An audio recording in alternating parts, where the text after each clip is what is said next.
कहते हैं कुछ साए कभी नहीं मरते, वो बस इंतजार करते हैं सदियों तक अंधेरे में चुपचाप। और जब वापस आते हैं तो किसी मासूम की आंखों में छुप कर आते हैं, किसी बच्चे की कपकपाती उंगलियों में। एक माँ थी जो अपनी बेटी को बचाने निकली, एक काकी थी जो मदद का वादा लेकर आई, और एक नाम था जो इस गांव की दीवारों में आज भी गूंजता है, मोलोक।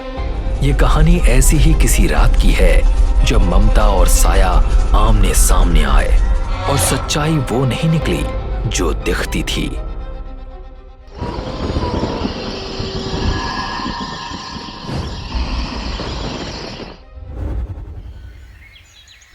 सुमति एक साधारण माँ है। वो घर के कमरे में बैठकर आटा गूंथ रही है। उसकी बेटी छवि बिस्तर पर बैठी एक पुराने कागज पर ड्राइंग बना रही है। काम खत्म होने के बाद सुमति मुस्कुराकर छवि की तरफ देखती है। छवि बेटा, सुबह से तुमने कुछ नहीं खाया। देखो, मैं तुम्हारे लिए मीठी रोटी बना रही हूँ। छवि अपनी ड्राइंग में खोई हुई लगती है। तभी सुमति फिर उससे बोलती है, छवि, तुम मेरी बात सुन रही हो ना? क्या बना रही हो तुम? छवि उसकी बात पर ध्यान नहीं देती। ये देखकर सुमति थोड़ा परेशान हो जाती है।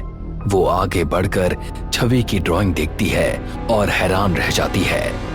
छवि ने एक बहुत बड़े डरावने राक्षस की तस्वीर बनाई होती है, जिसके लंबे सींग हैं और वो अपने हाथों में एक बच्चे को पकड़े हुए है। ये क्या है छवि? तुमने ये कहाँ देखा?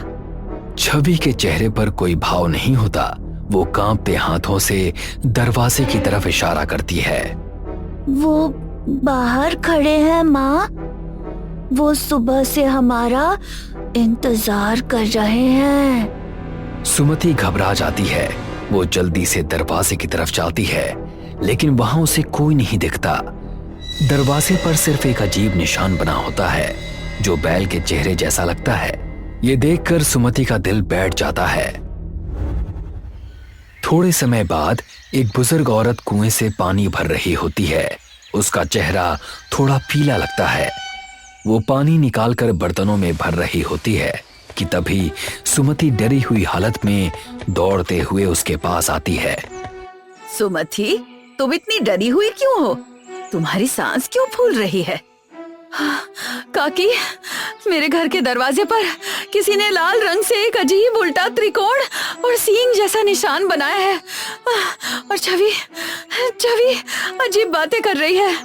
वो किसी सींग वाले साए की तस्वीर बना रही है। काकी हैरानी से रुक जाती है और रस्सी उनके हाथ से छूट जाती है। क्या कहा तुमने? उल्टा त्रिकोण और सींग? नहीं, ये नहीं हो सकता। वो वापस आ गया है। कौन वापस आ गया है काकी? मुझे साफ साफ बताओ, मुझे बहुत डर लग रहा है। मोलोक, वो इस गांव का पुराना शैतान है। 30 साल पहले उसने इस गांव के बच्चों को मांगा था। तब गांव वालों ने उसे भगा दिया था, लेकिन वो भूलता नहीं है। वो अपना शिकार लेने वापस आता है। ये सब अंधविश्वास है काकी। आज के जमाने में कोई शैतान बच्चों को नहीं मांगता। कोई शरारत कर रहा है। ये शरारत नहीं है सुमति। मोलोक आ चुका है। वो तुम्हारे घर के दरवाजे तक पहुंच गया है। अपनी बेटी को बचा सकती हो तो बचा लो, वरना वो उसे खींच ले जाएगा। सुमति की आंखें डर से बड़ी हो जाती हैं।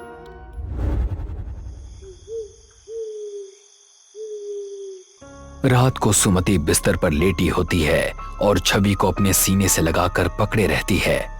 वो एक डर के साथ छवि के सिर पर हाथ फेर रही होती है। तभी अचानक तेज आवाज के साथ कमरे की खिड़की खुल जाती है। मेज पर रखा लालटेन नीचे गिर जाता है और पूरा कमरा अंधेरे में डूब जाता है। सुमति जल्दी से उठकर खिड़की बंद करने जाती है। बाहर तेज बिजली चमक रही होती है। वो खिड़की बंद करके जैसे ही पीछे मुड़ती है, बिजली की एक चमक में उसे छवि अपने सामने खड़ी दिखाई देती है। उसकी आंखें पूरी सफेद होती हैं। वो मेरी है, उसे मुझे सौंप दो। हाँ, तुम्हारी कोई भी दीवार मुझे नहीं रोक सकते। सुमति जोर से चीख पड़ती है और दौड़कर छवि को पकड़ लेती है।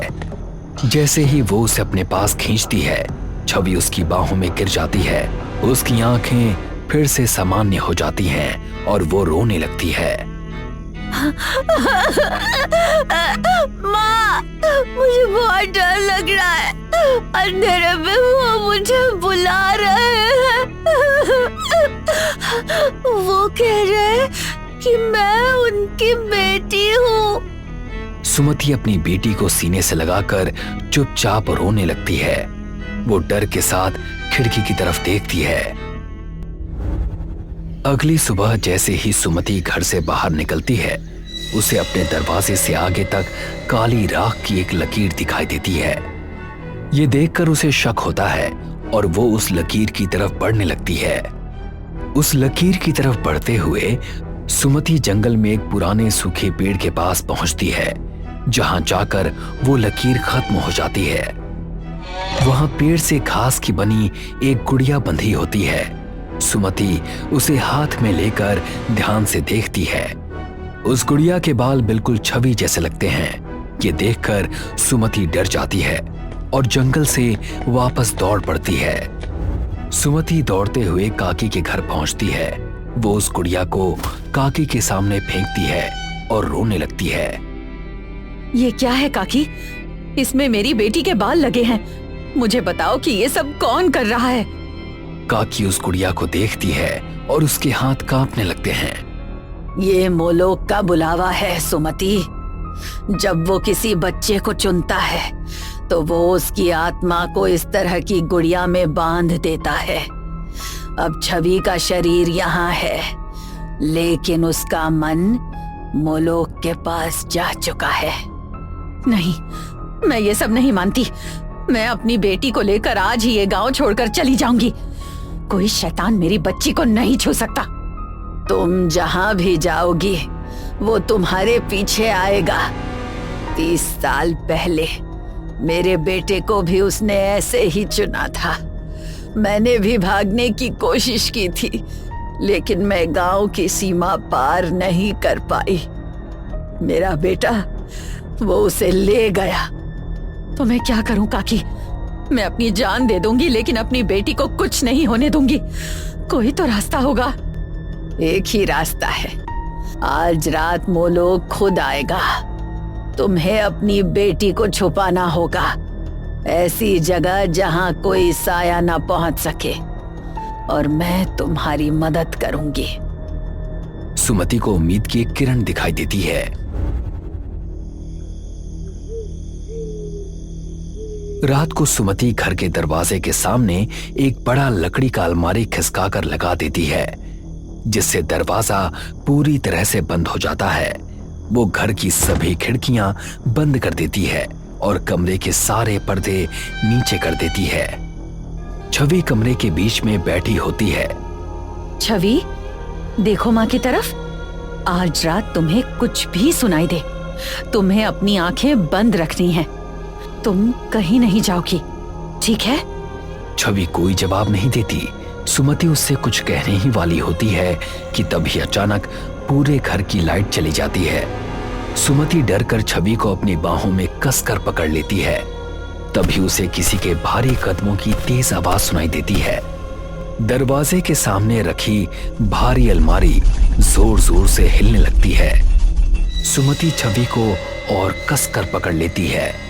अचानक वो अलमारी दरवाजे से दूर जा गिरती है और दरवाजा खुल जाता है। धीरे धीरे किसी के पैर कमरे के अंदर आते हैं। वो कोई और नहीं बल्कि काकी होती है, लेकिन अब उसका रूप पूरी तरह से बदल चुका होता है। उसकी आंखें पूरी काली दिख रही होती हैं।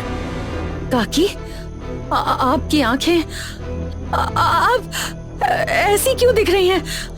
आपने कहा था आप मेरी मदद करेंगी। काकी तो कब की हार मान चुकी है सुमति। वो तो सिर्फ मेरी डाकिया है। मैंने तुझसे कहा था ना, वो मेरी है। काकी किसी बुरी शक्ति के असर में सुमति को जोर से धक्का मारती है।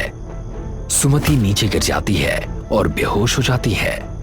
छवि डर कर पीछे नहीं हटती, वो खुद आगे बढ़ती है और काकी के पास चली जाती है। समय पूरा हुआ, बलिदान की रात आ गई है। दोनों अंधेरे में वहां से चले जाते हैं। कुछ देर बाद काकी एक पुरानी भाषा में मंत्र बोल रही होती है।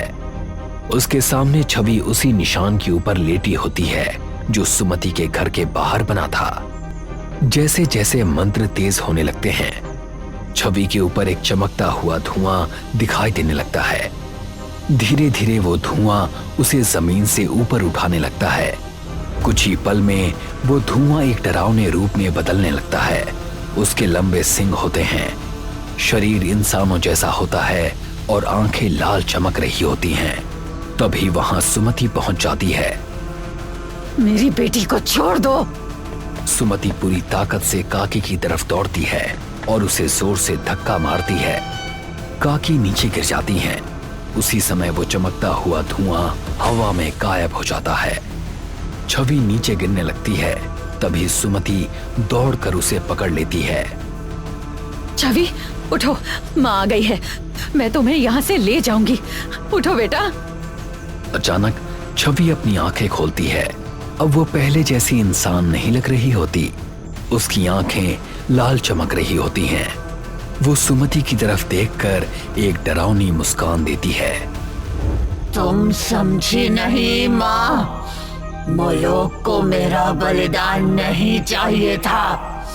वो तो मुझे अपनी नई पुजारी बनाने आया है। सुमति उसे देखकर पूरी तरह से हैरान रह जाती है। क्या क्या कह रही हो तुम छवि? मोलोक को एक शुद्ध और सच्ची माँ का बलिदान चाहिए, जो अपनी मर्जी और उसके वश के बिना यहाँ आई हो। उसने मेरा इस्तेमाल सिर्फ तुम्हें यहाँ बुलाने के लिए किया था। अब मैं जा रही हूँ माँ। वो सुमति के पीछे की तरफ इशारा करती है और उसकी बाहों में दम तोड़ देती है। सुमति जैसे ही पीछे देखती है, उसके पीछे मोलोक खड़ा होता है। उसे देखकर सुमति की आंखें डर से बड़ी हो जाती हैं। मोलोक अपना चमकता हुआ डंडा सुमति की तरफ उठाता है। नहीं!